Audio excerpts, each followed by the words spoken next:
नमस्कार, देश न्यूज का खास कार्यक्रम सिनेमाया देख रहे हैं आप। मैं हूं आपके साथ ऋषिका गुप्ता और आज जो सिनेमाया में बात करेंगे एक ऐसे शख्सियत की जिन्होंने पहली फिल्म तो बनाई लेकिन उन्हें कभी क्रेडिट नहीं मिला। आज हम बात करेंगे दादा साहेब टूरने के बारे में, जिन्होंने भारतीय सिनेमा को एक नक्शा दिया, पहली फिल्म बनाई लेकिन आज तक उन्हें क्रेडिट नहीं मिला। और उनके इतिहास के बारे में आज जानेंगे कि कैसे पहली फिल्म तो बनाई पर क्रेडिट नहीं मिला, क्योंकि विदेशी फिल्मकारों की उन्होंने इसमें मदद ली थी। तो उनके इतिहास के बारे में आज जानते हैं। भारतीय सिनेमा के इतिहास में साल 1913 में रिलीज हुई फिल्म राजा हरिश्चंद्र को देश की पहली फिल्म कहा जाता है, जिसे दादा साहेब फाल्के ने बनाया था। दादा साहेब फाल्के को फिल्म का जनक, फादर ऑफ इंडियन सिनेमा कहा गया। हालांकि इसके एक साल पहले 1912 में बनी एक फिल्म पहले ही ये इतिहास रख चुकी थी। उस फिल्म को बनाया था दादा साहेब टोरने ने। फिल्म पहले बनी जरूर, लेकिन इतिहास में से ना पहली फिल्म माना गया, ना ही बनाने वाले दादा साहेब टोरने को फिल्मों का जनक। वजह सिर्फ इतनी रही कि उन्होंने अपनी फिल्म में विदेशियों की मदद ली थी। उन्होंने क्रेडिट दिलाने की पहल पहली फिल्म आने के 100 साल बाद शुरू की गई, लेकिन नतीजा उनके पक्ष में नहीं रहा। पहली फिल्म बनाने के साथ साथ दादा साहेब टोरने भारत के पहले एडिटर, डायरेक्टर और एग्जीबिटर और साथ ही मूवी कैमरा कंपनी के मालिक भी हैं। उनकी मदद से ही भारत में फिल्में बनाने वालों को बढ़ावा मिला था। और चलिए अब जानते हैं कि कब से उन्होंने इसकी शुरुआत की। कम उम्र में उठा पिता का साया, रिश्तेदारों ने आसरा नहीं दिया, लेकिन उसके बाद भी उन्होंने अपना एक प्रोडक्शन हाउस बनाया। 13 अप्रैल 1890 को दादा साहेब टोरने का जन्म आज से ठीक 134 साल पहले मुंबई के करीब बसे मालवान गांव में हुआ था। महज 3 साल के थे जब अचानक उनके पिता का निधन हो गया। पिता की मौत के बाद रिश्तेदारों ने उन्हें, उनकी मां और दादाजी को घर से निकाल दिया। न रहने का ठिकाना, न कमाई का कोई जरिया, और ऐसे में उनका परिवार दर दर ठोकरें खाता रहा। भुखमरी के हालात में उनका पूरा परिवार काम की तलाश करते हुए बॉम्बे यानी मुंबई पहुंच गया। 10 साल के दादा साहेब टोरने को मुंबई की Greaves cotton green electric company में काम मिल गया, जहां वो मशीनें सुधारने का काम करने लगे। विदेशी फिल्में देखकर उन्हें फिल्म बनाने का विचार आया। मशीनों का काम करते हुए दादा साहेब टोरने को मशीनों में रुचि जागी और उन्होंने बारीकी से काम सीखना शुरू कर दिया। काम से फुर्सत पाकर दादा साहेब टोरने अक्सर श्रीपद थिएटर कंपनी के नाटक देखने जाया करते थे। ऐसे में उनकी थिएटर वालों से अच्छी जान पहचान हो गई थी। श्रीपद थिएटर कंपनी में उन दिनों कभी कभी विदेश से लाई गई फिल्में भी दिखाई जाती थीं। और साल 1990 के आसपास की ये बात, जब एक दिन दादा साहेब टोरने विदेशी फिल्म देखने पहुंचे। उन्होंने फिल्म देखी और इस गहन चिंतन में पड़ गए कि आखिर इसे कैसे बनाया गया होगा। पहले ही मशीनों की गहरी परख रखने वाले 21 से 22 साल के दादा साहेब टोरने ने खुद ही अपनी फिल्म बनाने का फैसला कर लिया। अब पैसों की जरूरत पड़ी तो दोस्त ने की मदद, विदेश से मंगवाए कैमरा और रील। दादा साहेब टोरने एक इलेक्ट्रिक कंपनी में मामूली काम करते थे, जिससे मिलने वाली मामूली तनख्वाह उनका फिल्म बनाने का सपना पूरा करने के लिए काफी नहीं थी। अब आर्थिक मदद की जरूरत पड़ी तो दादा साहेब टोरने ने अपने दोस्त मिस्टर नाना साहेब चित्रे से मदद मांगी, जो थिएटर कंपनी के फाइनेंसर भी थे। नाना साहेब चित्रे विदेश से फिल्में मंगवाते थे और भारत में दिखाते थे। उन्हें दादा साहेब टोरने का आइडिया पसंद आया और वो पैसे देने के लिए राजी भी हो गए। 1000 रुपए के खर्च में भारत पहुंचा पहला कैमरा और रील।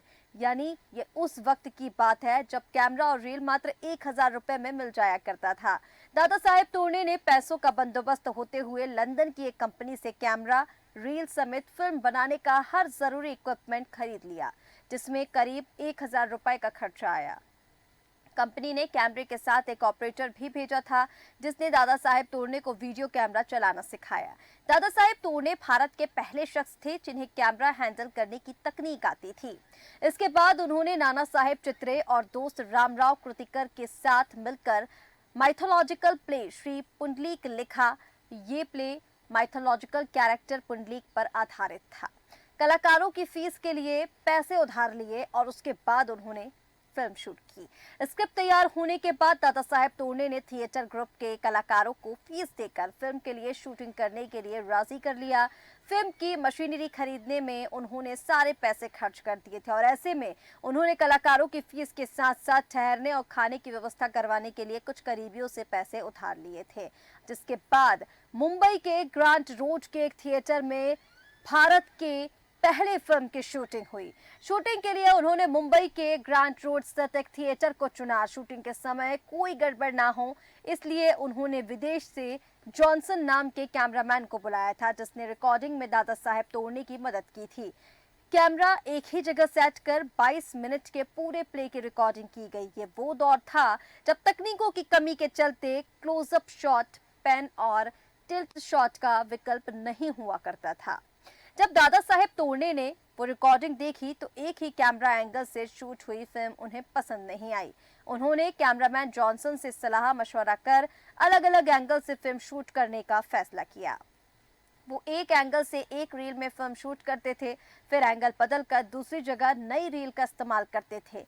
जब शूटिंग पूरी हुई तो उन्होंने सारी रील्स को सीक्वेंस में लगाकर फिल्म को पूरा किया और शूटिंग के बाद प्रोसेस होने के लिए लंदन भेजी गई थी फिल्म की रील। आपको बता दें, श्री पुंडलिक फिल्म शूट होने के बाद दादा साहेब तोड़ने ने 1500 फीट लंबी रील प्रोसेस होने के लिए लंदन भेजी, क्योंकि उस दौर में भारत में रील प्रोसेस करने की कोई कंपनी ही नहीं थी। भारत के पहले प्रमोटर दादा साहेब तोड़ने ने रील जो है वो विदेश में भेजी और फिल्म का प्रमोशनल एड अखबार में भी छपवाया। फिल्म श्री पुंडलिक 22 मिनट की फीचर फिल्म थी जो भारत में बनी पहली फिल्म है। फिल्म को जब मुंबई के कोरोनेशन सिनेमा में दिखाया गया तो देखने वालों की भीड़ लगने लगी। इस फिल्म की जानकारी लोगों तक पहुंचाने के लिए दादा साहेब तोड़ने ने कोरोनेशन सिनेमा की मदद से 1912 में टाइम्स ऑफ इंडिया अखबार में फिल्म श्री पुंडलिक का एक प्रमोशनल एड भी छपवाया था।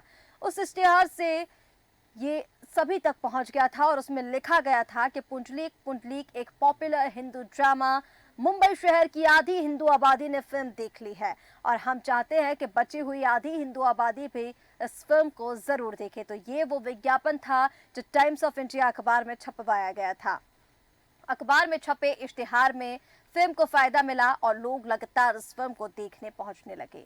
भीड़ इतनी थी कि फिल्म 2 हफ्तों तक कोरोनेशन सिनेमा हॉल में लगी रही थी।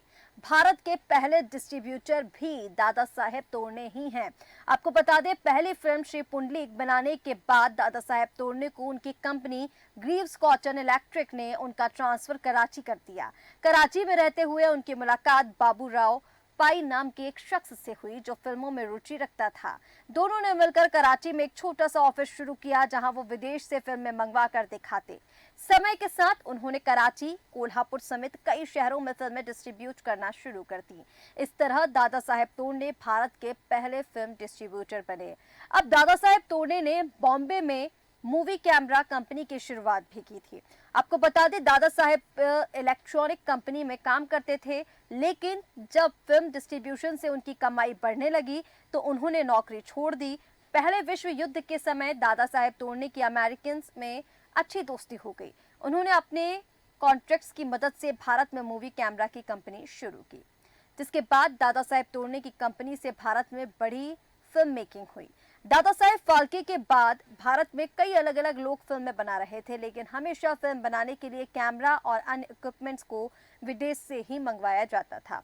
भारत में मूवी कैमरा कंपनी खुलने से कई लोगों को फिल्में बनाने में मदद मिली और फिल्म मेकिंग को भारत में बढ़ावा मिलने लगा।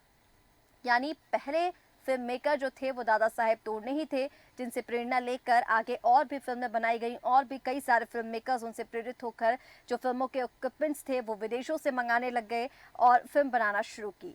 फिल्म बनाने के लिए हर कोई उस दौर में दादा साहेब तोड़ने से कैमरा खरीदा करता था। फिल्में बनाने का चलन आया तो उनकी कंपनी भी मुनाफे में रही। 1929 में शुरू की फिल्म डिस्ट्रीब्यूशन कंपनी, जिसकी कमाई भी करोड़ों में हुई। मूवी कैमरा कंपनी के साथ साथ दादा साहेब तोड़ने ने कराची के अपने दोस्त बाबूराव पाई के साथ मिलकर बॉम्बे में एक फिल्म डिस्ट्रीब्यूशन करने वाली फेमस पिक्चर कंपनी शुरू की। ये उस दौर की एक लौती ऑफिशियल डिस्ट्रीब्यूशन कंपनी थी जो भारतीय फिल्म में डिस्ट्रीब्यूट किया करती थी। कंपनी देश भर में बनने वाली फिल्मों को थिएटरों तक पहुंचाती थी। टिकट सेलिंग से कंपनी की करोड़ों में कमाई होती थी, लेकिन फिल्मों की वैल्यू समझते थे दादा साहेब तोड़ने और बदलते बदलते दौर में उन्होंने बोलती फिल्में बनवाई। दादा साहेब तोरणे सिनेमा प्रेमी होने के साथ साथ सिनेमा के महत्व को भी बखूबी जानते थे। उनका यह मानना था कि इंडस्ट्री तभी आगे बढ़ती रहेगी जब इसे नए तकनीकों के साथ अपडेट किया जाएगा। जब हॉलीवुड में बोलती फिल्में बनने लगी तो वो हिंदी फिल्मों की बजाय हॉलीवुड की बोलती फिल्मों को लोगों को दिखाने लगे। जब भारतीय साइलेंट फिल्मों से ज्यादा भीड़ विदेश की साउंड फिल्मों में आने लगी तो दादा साहेब तोरणे ने लंदन जाकर साउंड रिकॉर्डिंग की ट्रेनिंग ली और मशीनों के साथ भारत लौट आए। दादा साहेब तोरणे फिल्में बनाने छोड़ चुके थे। ऐसे में उन्होंने अपने दोस्त आदेश्वर ईरानी को भारत की पहली बोलती फिल्म बनाने के लिए राजी कर लिया और उन्हें साउंड रिकॉर्डिंग की मशीनें दे दी। 2 महीने में तैयार हुई थी देश की पहली साउंड फिल्म आलम आरा। तो पहली साउंड फिल्म आलम आरा मात्र 2 महीने में तैयार की गई। दादा साहेब तोरणे को डर था कि साउंड तकनीक का पता लगते ही हर कोई साउंड फिल्में बनाने लगेगा और ऐसे में उन्होंने 2 महीने में गुपचुप तरीके से फिल्म आलम आरा बनाई। भारत की पहली बोलती फिल्म आलम आरा ने इतिहास रच डाला। भारी संख्या में लोग बोलती फिल्म देखने पहुंचे और आदेश्वर ईरानी का नाम हिंदी सिनेमा के इतिहास में दर्ज हुआ। हालांकि उस समय भी दादा साहेब तोरणे ने क्रेडिट नहीं लिया। आगे साउंड फिल्मों को बढ़ावा देने के लिए उन्होंने विदेश से साउंड रिकॉर्डर मंगवाए और उस दौर के हर बड़े स्टूडियो प्रभात, रंजीत, वाडिया में सप्लाई किए। अपना प्रोडक्शन हाउस शुरू कर बनाई 17 फिल्में। तो दादा साहेब तोरणे ने मनोरंजन की बजाय सामाजिक मुद्दों पर फिल्में बनाने के लिए पुणे में अपना प्रोडक्शन हाउस सरस्वती सिनेटोन शुरू किया। प्रोडक्शन की पहली फिल्म श्याम सुंदर जबरदस्त हिट रही। आगे उन्होंने आउट, छठा केछा समेत हिंदी, मराठी भाषा की करीब 17 फिल्में बनाई। फिल्म की कॉपीज चली और स्टूडियो बिक गया क्योंकि बदलते दौर के साथ दूसरे प्रोडक्शन की फिल्में हिट होने लगी और दादा साहेब तोरणे ने फिल्में बनाना कम कर दी। उनकी फिल्मों की सिर्फ एक कॉपी हुआ करती थी जो हर शहरों में घुमाकर दिखाया जाता था, लेकिन ज्यादा फिल्मों की रील्स में आगे लगने से वो खत्म हो गई। आपको बता दें, आर्थिक तंगी के बाद उन्हें स्टूडियो भी बेचना पड़ा। पैसों की तंगी होने पर 1944 में दादा साहेब तोरणे ने अपना स्टूडियो अहमद नाम के एक शख्स को बेच दिया। उस शख्स ने यह स्टूडियो चकन ऑयल मिल को बेचा और खुद बंटवारे में पाकिस्तान चला गया। आज उसी जगह कुमार पैसिफिक मॉल है। बंटवारे और दंगों के बीच उन्हें कई धोखे भी मिले। 1947 में भारत पाकिस्तान के बंटवारे के समय कई मुस्लिम पाकिस्तान जा रहे थे और इसी दौरान दादा का एक करीबी मुस्लिम दोस्त उनके सारे महंगे इक्विपमेंट चुराकर पाकिस्तान भाग गया। कैमरा और फिल्म मेकिंग इक्विपमेंट से उन्हें इस कदर लगाव था कि उनसे यह सदमा बर्दाश्त नहीं हो सका। उन्हें हार्ट अटैक आया और इसके बाद उन्होंने हमेशा के लिए फिल्में बनाना ही छोड़ दिया। उन्होंने रिटायरमेंट के बाद खुद को फिल्म इंडस्ट्री से जुड़े लोगों से भी दूर कर लिया और शिवाजी नगर स्थित घर में अकेले रहने लगे। 19 जनवरी 1960 को दादा साहेब तोरणे का नींद में ही निधन हो गया। लेकिन 100 साल बाद क्रेडिट की जंग भी शुरू हुई।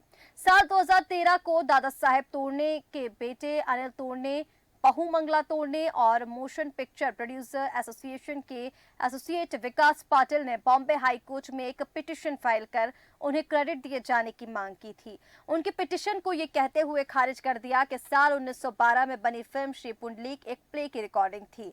ऐसे में उसे पहली फीचर फिल्म का दर्जा नहीं दिया जा सकता। साथ ही ये भी कहा गया कि उस फिल्म को प्रोसेस के लिए विदेश भेजा गया था और उसका कैमरामैन भी विदेशी था। जबकि दादा साहेब फाल्के की 1 साल बाद रिलीज हुई फिल्म राजा हरिश्चंद्र को भारत में ही पूरी तरह बनाया गया था। वर्ल्ड रिकॉर्ड में दादा साहेब तोरणे को कहा गया हिंदी सिनेमा का जनक। भले ही हिंदी सिनेमा के इतिहास में दादा साहेब फाल्के को हिंदी सिनेमा का जनक कहा गया, हालांकि Guinness book of world record में यह रिकॉर्ड दादा साहेब तोरणे के नाम पर है। Pictorial history of Indian cinema और मराठी सिनेमा की किताबों में भी इन्हें ही जनक माना गया है। यानी दादा साहेब फाल्के की बजाय इन बुक्स में दादा साहेब तोरणे को फिल्म इंडस्ट्री का जनक माना गया। आपको बता दें, अगले शनिवार 20 अप्रैल को इस तरह की जो कहानियां हैं वो और भी सामने आने लगी, लेकिन तस्वीरें लगातार इसको लेकर कि किस तरह से इतिहास में दादा साहेब फाल्के का नाम जो है वो जाना गया फादर ऑफ फिल्म इंडस्ट्री के रूप में, लेकिन जनक जो है कई जो बुक्स के जिनके आपको नाम बताए उनमें दादा साहेब तोरणे का नाम जो है वो फिल्म इंडस्ट्री के जनक के रूप में जाना गया। तो ये कहानी दादा साहेब तोरणे की जो 134 साल पहले शुरू हुई थी, जिन्होंने पहली पिक्चर श्री पुंडलीक बनाई थी। हालांकि क्रेडिट की जंग लगातार चली, लेकिन उन्हें दर्जा नहीं मिला गया। कुछ इतिहास की जो बुक्स है, जहां पर वर्ल्ड रिकॉर्ड्स जो है दर्ज किए जाते हैं, वहां पर दादा साहेब तोरणे का जो नाम है वो दर्ज किया गया। तो फिलहाल हमारे इस खास कार्यक्रम सिनेमाया में इतना ही। आप बने रहे देश न्यूज के साथ। नमस्कार।